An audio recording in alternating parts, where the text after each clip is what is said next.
हम ही को कातिल कहेगी दुनिया, हमारा ही कत्लेआम होगा। हम ही कुएं खोदते फिरेंगे, हम ही पे पानी हराम होगा। मैं वक्फ कानूनों में किए जा रहे संविधान विरोधी बदलावों के खिलाफ बोलने के लिए खड़ा हुआ हूं। देश के मुसलमानों से नफरत में इतनी अंधी हो गई है कि खुलेआम देश की संसद में देश सरकार के माइनॉरिटी मिनिस्टर साहब और होम मिनिस्टर साहब झूठ बोलते हैं और देश को गुमराह करते हैं। जिस बिल को मुसलमानों के हुकूक की हिफाजत करने वाला बिल बताया जा रहा है, उसी को पेश करने के लिए और उस पर बात करने के लिए लोकसभा में भाजपा सरकार के पास एक भी मुस्लिम सांसद नहीं है। जिस वक्फ बिल को मुस्लिम महिलाओं को हक दिलाने वाला बताया जा रहा है, उसे संसद में पेश करने वाली पार्टी के पास न तो राज्यसभा में, न लोकसभा में, न देश की किसी विधानसभा में एक भी मुस्लिम महिला सदस्य नहीं। मंत्री जी, मैं इस सदन में अलल ऐलान ये कहता हूं कि जब भी इस देश की जमीन को लहू की जरूरत होगी, आपसे 2 कदम आगे इमरान खड़ा मिलेगा। ये मैं आपसे यकीन दिलाते हुए कह रहा हूं। धन्यवाद मोदी जी, क्या बढ़िया सौगातें मोदी दे रहे हैं आप। पहले हमें गुजराते मोदी दिया, आप सौगाते मोदी दे रहे हैं। मैं आज जद पे हूं तो इतना खुशगुमान न हो, मैं आज जद पे हूं तो इतना खुशगुमान न हो। चराग सबके बुझेंगे, हवा किसी की नहीं। चरागों के सफर में दबदबा हो आंधियों का तो फिर अंजाम जुल्मत के सिवा कुछ भी नहीं होगा। ये दुनिया नफरतों के आखिरी स्टेज पर है, इलाज इसका मोहब्बत के सिवा कुछ भी नहीं होगा। इस बिल में जो भी पॉइंट्स दिए गए हैं, बॉम्सी पोर्टल देख लीजिए, सरकार का झूठ आपको पकड़ में आ जाएगा। हम डरे नहीं हैं, हम सिर्फ सरकार से अपील कर रहे हैं कि हमें अपना समझिए। इसे भले किरण जी लेके आए हैं, लेकिन ये उम्मीद की नहीं बल्कि नाउम्मीदी की किरण है। और इस देश की एक बहुत बड़ी आबादी इस बात से खदशे में है, शक में है कि आप सीधे उनकी जमीनों को लूट करके धन्ना सेठों को बेचना चाहते हैं। धन्यवाद सभापति महोदय। हम ही को कातिल कहेगी दुनिया, हमारा ही कत्लेआम होगा। हम ही कुएं खोदते फिरेंगे, हम ही पे पानी हराम होगा। सभापति महोदय, सन 1947 में दिल्ली की जामा मस्जिद की तारीखी सीढ़ियों पर खड़े होकर के भारत रत्न मौलाना अबुल कलाम आजाद साहब ने कहा था कि मुसलमानों कहां जा रहे हो, यह है तुम्हारा मुल्क, यहां तुम्हारे आबाओ अजदाद की कब्रें हैं। उस वक्त मौलाना आजाद की ये सदाएं सुन करके लोगों ने अपने सरों की गठरियां उतार करके रख दी थी। आज उसी दिल्ली में मौजूद देश की संसद में एक बिल आया है जो हमसे उसी जामा मस्जिद की सीढ़ियों के सबूत मांगेगा, जो उन्हीं सीढ़ियों के पास अपनी कब्र में सोए हुए मौलाना आजाद को फिर से कब्र से सदा देनी पड़ेगी कि ये जो कब्र है वो मेरी कब्र है, ये किसी सरकार की जागीर नहीं है। सभापति महोदय, मैं जहां खड़ा हूं इसी संसद भवन के सामने सड़क के उस पार अपनी कब्र में सोए हुए भारत के पूर्व राष्ट्रपति फखरुद्दीन अली अहमद की कब्र है। शायद अब उस कब्र से भी सदाएं आए कि ये कब्र मेरी कब्र है, ये सरकार की जागीर नहीं है। सभापति महोदय, मैं वक्फ कानूनों में किए जा रहे संविधान विरोधी बदलावों के खिलाफ बोलने के लिए खड़ा हुआ हूं। संविधान का आर्टिकल 14 हो, 29 हो, 30 हो, चीख चीख कर कहता है कि देश में सब बराबर के हकदार हैं। आर्टिकल 26 कहता है कि सबको अपने अपने मजहबी कामों के लिए मंदिर, मस्जिद, गिरजाघर, गुरुद्वारों का निर्माण करने का हक है और उसका रखरखाव का भी हक है। लेकिन डॉक्टर बाबा साहब अंबेडकर के संविधान को हर दिन कुचलने वाली ये सरकार देश के मुसलमानों से नफरत में इतनी अंधी हो गई है कि खुलेआम देश की संसद में देश सरकार के माइनॉरिटी मिनिस्टर साहब और होम मिनिस्टर साहब झूठ बोलते हैं और देश को गुमराह करते हैं। झूठ शब्द असत्य बोलते हैं। सरकार ने इस बिल का नाम उम्मीद रखा है।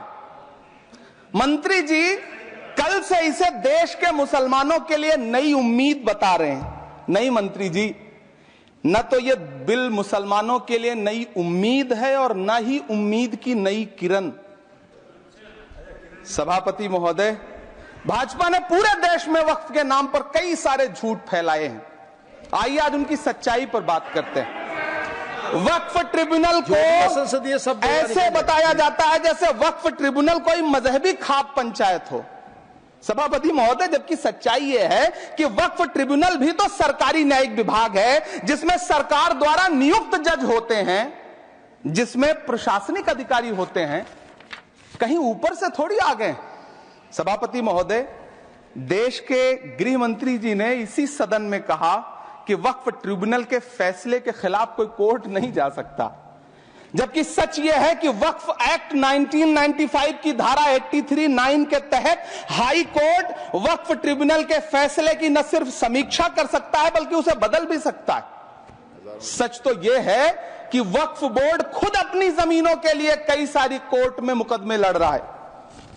सभापति महोदय, दिल्ली की जिन 123 संपत्तियों को लेकर कल माइनॉरिटी मिनिस्टर, होम मिनिस्टर साहब और अभी आदरणीय नेता सदन बात कर रहे थे, आइए उनकी सच्चाइयों पे भी बात करते हैं।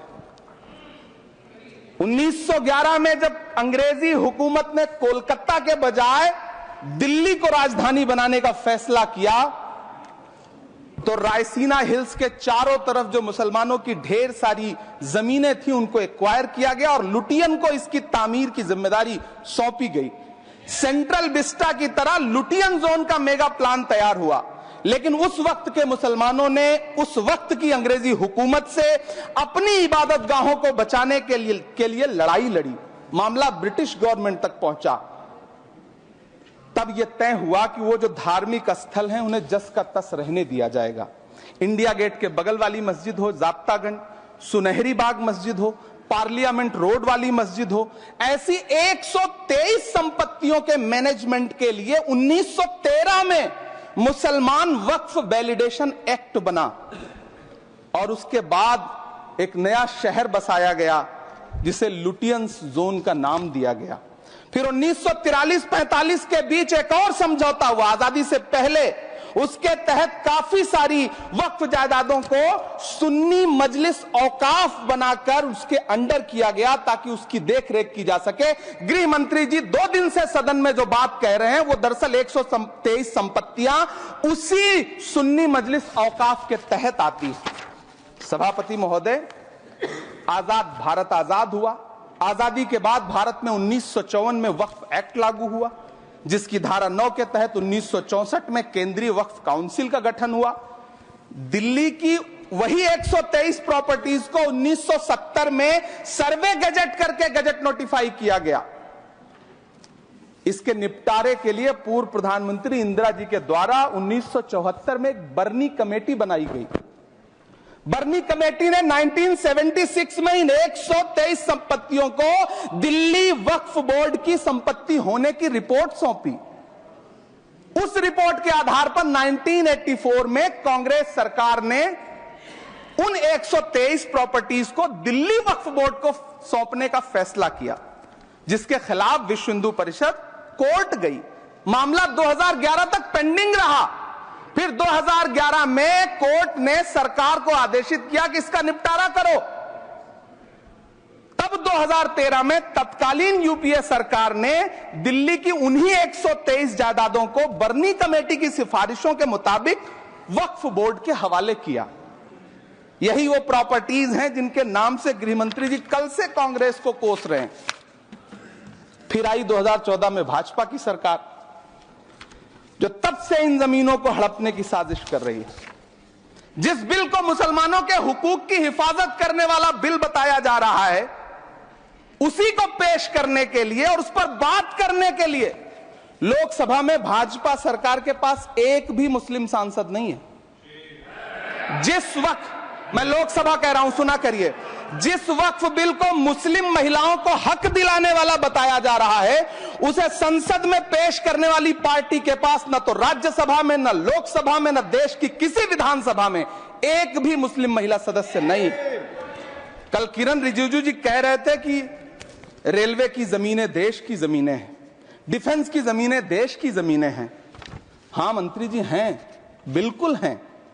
ये जो वक्फ की जमीनें हैं, ये हमारे पुरखों ने धार्मिक कामों के लिए डोनेट किया है, तो हम भी तो इसी देश के नागरिक हैं, हम भी तो इसी देश के बेटे हैं, तो वक्फ की जमीनें भी तो इसी देश की जमीनें हैं। उनको पराया क्यों बोलते हैं आप?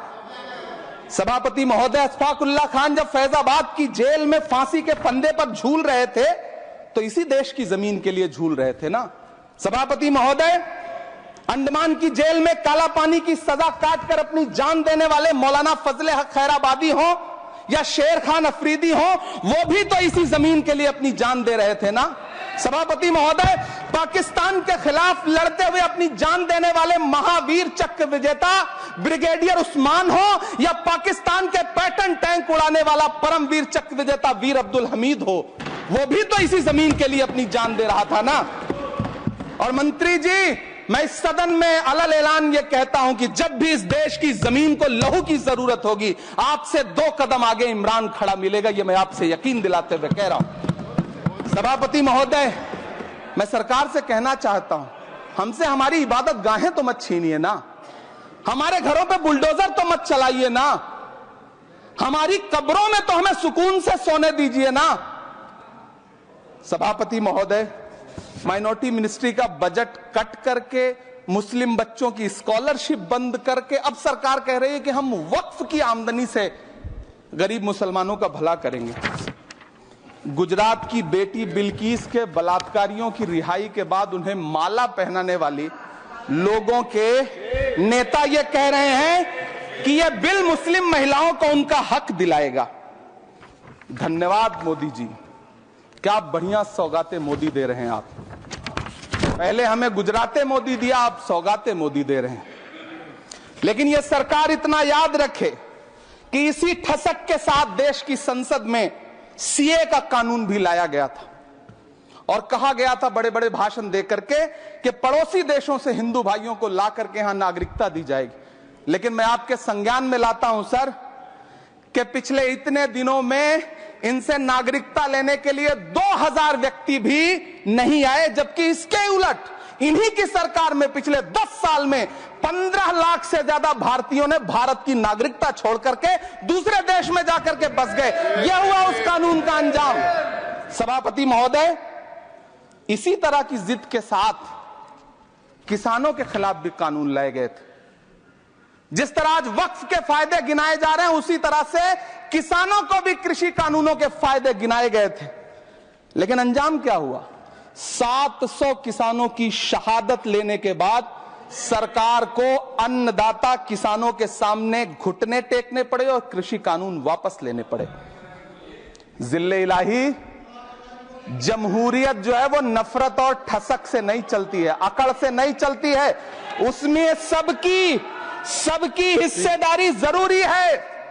कल देश के माइनॉरिटी मिनिस्टर ने लोकसभा में खड़े होकर एक शेर सुनाया था कि मुझसे कोई बदगुमान न हो, तो मैं उन्हें एक शेर सुनाना चाहता हूं कि मैं आज जद पे हूं तो इतना खुशगुमान न हो, मैं आज जद पे हूं तो इतना खुशगुमान न हो, चराग सबके बुझेंगे हवा किसी की नहीं। नीतीश कुमार जी हो, चंद्रबाबू नायडू जी हो, चिराग पासवान जी हो, जयंत चौधरी जी हो, देवे गौड़ा जी हो, जीतन राम मांझी जी हो, सबको समझना पड़ेगा कि जब जंगल में आग लगती है तो न वो बरगद बचते हैं जो हवा को आंधी में तब्दील करते हैं, न वो बांस बचते हैं जो आपसी रगड़ से चिंगारी पैदा करते हैं।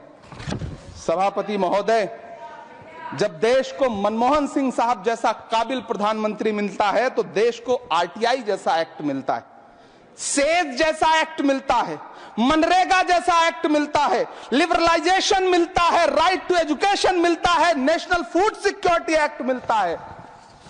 लेकिन जब देश को सौगातें मोदी मिलती है तो क्या मिलता है? सीए मिलता है, फॉर्म्स लॉ मिलता है, आर्टिकल 370 मिलता है, इलेक्टोरल बॉन्ड जैसा एक्ट मिलता है और वक्फ अमेंडमेंट एक्ट जैसे बिल देश को मिलते हैं। मुझे तो अपने हमवतन भाइयों से पूछना है कि आपको अपने बच्चों की तरक्की, खुशहाली और नौकरी की दरकार है या फिर मुसलमानों की दान की गई जमीनों को लूटकर धन्ना सेठों को देने की साजिश करने वाले कानून की? सभापति महोदय, यह सरकार रात के 3 बजे तक पूरे देश को जगा करके संसद में अपने ही नागरिकों को नीचा दिखाने के लिए वक्फ बिल ला रही थी, तो उधर रात के 1:30 बजे अमेरिका हम पर 26% टैरिफ लगा रहा था। सरकार की प्राथमिकताएं देश को पता नहीं। सभापति महोदय, मैं बहुत भावुक हूं आज, और मुझे अच्छा लगा कि आदरणीय नेता सदन जगत प्रकाश नड्डा जी ने बहुत अच्छी बातें भी की, मन से बातें की। क्योंकि उनके नाम में प्रकाश जुड़ा है तो मैं उनमें हमेशा एक रोशनी की किरण देखता हूं। मैं उनके सामने बहुत अदब से ये बात कहना चाहता हूं कि चरागों के सफर में दबदबा हो आंधियों का तो फिर अंजाम जुल्मत के सिवा कुछ भी नहीं होगा। ये दुनिया नफरतों के आखिरी स्टेज पर है, इलाज इसका मोहब्बत के सिवा कुछ भी नहीं होगा। मैं भावुक हूं, मेरी पलकें गीली हैं।